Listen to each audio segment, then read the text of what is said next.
How's it going there, comic readers? It's been a while since I did a video, a couple months here, but yeah, it's been pretty hectic. But I just noticed that I've just broken 200 subscribers, so I'd like to give a thanks to all my subscribers and everyone that watches my videos and comments on the videos. Uh, I love discussing comic books, and especially on YouTube. It's great seeing everyone's collection and everything like that. So it's great to be a part of. So yeah, probably one of the biggest things that have happened to me in my collecting right now is that I've refocused my collection a little bit. I started, getting away from picking up just random books and random keys and stuff like that, and just try to focus on the characters that resonate with me the most, or artists, or covers, and that's kind of like how I collected to the beginning. In the beginning, just like if the covers called to me, like I'd pick it up, or if like I really like the stories, and if it has both, then they're the books that I love. So yeah. So these are just the pickups I've had in the last couple of months here. Been focusing on picking up some nicer looking copies of books, like some Conans here I picked up. I love reading Conan. It's like one of my favorite books to read for sure. And the first 30 issues of Conan the Barbarian they're all classics. Like the covers are all stellar. So here's number 20 I found. Pretty nice shape. Maybe fine, very fine. This is just a classic cover. One of my favorite covers from Conan. Great story too, if you haven't read that one. And this is one of my favorite covers too. Like just all the covers in like the first 30 are just classic. And these are pretty affordable. Like I got these for about $10 each. They're around very fine, so that's reasonable, I think. So just those 3 Conans for now. I'm working on picking up some more. Tales of Suspense, I picked up a bit of a run of this. These aren't in very high condition, but anything Silver Age, like the couple of runs I'm working on in Silver Age, I just like having a copy of the book. So if I see it in a higher grade, I'll get it. But if I find a lower grade copy, then that's what I'll go with. So just quickly here through some Tales of Suspense. Here's 93, 90, 89, 87. Great looking cover here. Love the red. 84. Super Adaptoid. It's pretty cool. 83. I love this. This cover's pretty cool with him flying over Washington there. It's pretty nice. 82. 73. This is a nice cover too. Nice castle down the bottom there. Great looking cover. 72. The old Nazi war machine. 71. Like I said, look at this. Like this one's just rags, but I didn't have a copy, so same as this. 68. It's another red cover.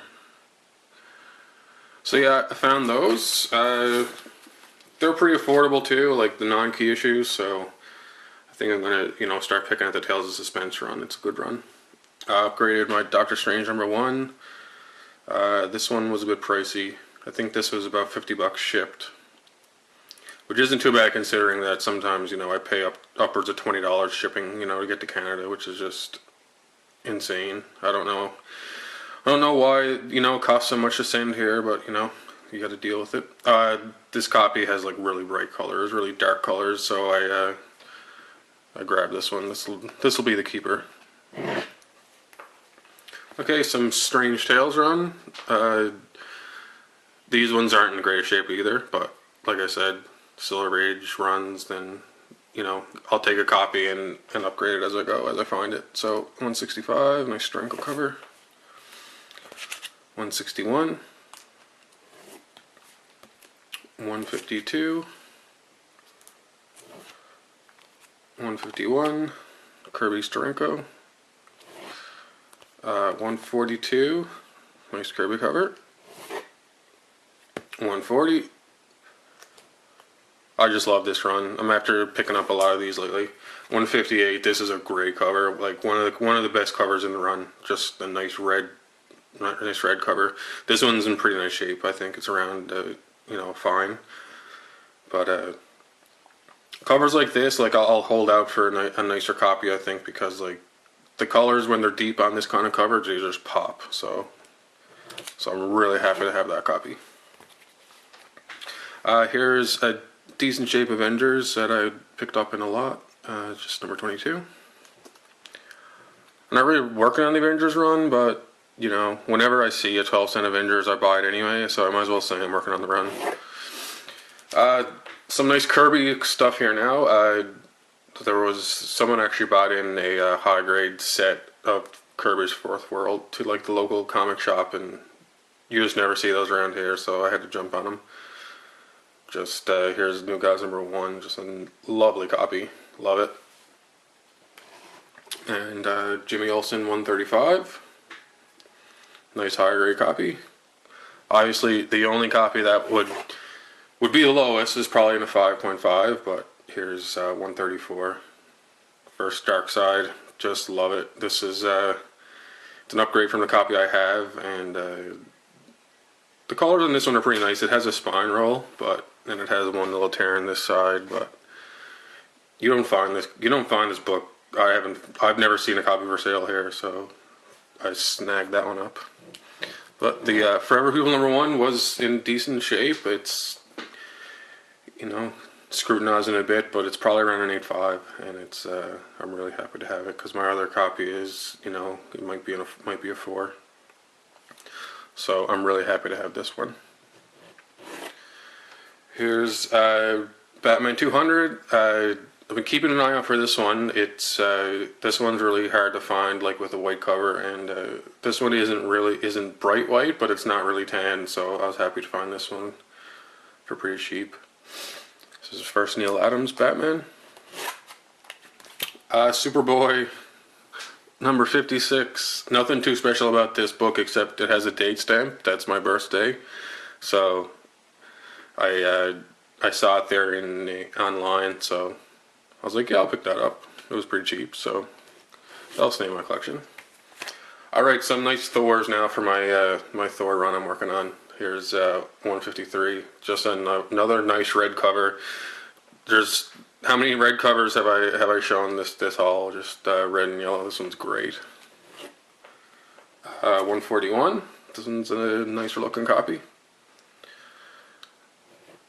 140. This one isn't in the best shape, but like I said. 136. I always like this cover. 130. This is a great cover too. Just classic covers. Thor covers are always classic. And probably the biggest Thor book I got this time is Journey into Mystery 93.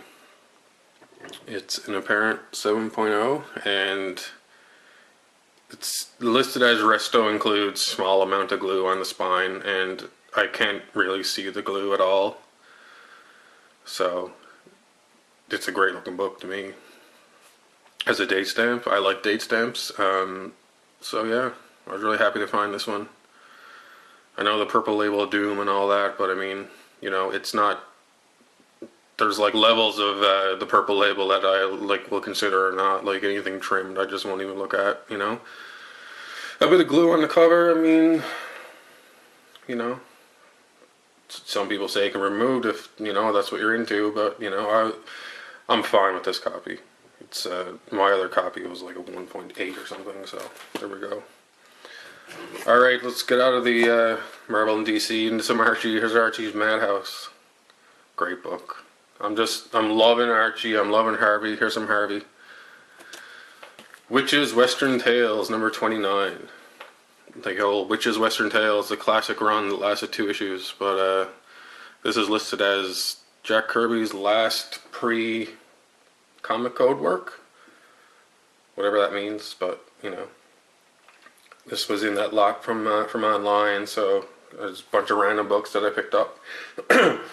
And the last one has been an eBay target for a while. You know, goes right into my Casper stuff lately, but here's a nice one. Harvey Comic Hits number 61. It's the first Harvey Casper cover, so I was pretty stoked to find this. It's a great looking cover. The book's a little dirty, but it's old, right? Like the first, they call this Casper number 6 because the first 5 issues were St. John Publishing, and they also say it's the third Harvey Casper appearance because he was in Comic Hits the 2 issues previous, but this is the first Harvey comic cover Casper appearance. So there you go. Just a great cover too. Casper's awesome. Love it. Alright guys, like I said, thanks to everyone that checks out my videos and talks comics with me. It'll probably be, you know, maybe like a video a month from here on out. So stay tuned for those and take it easy. Cheers.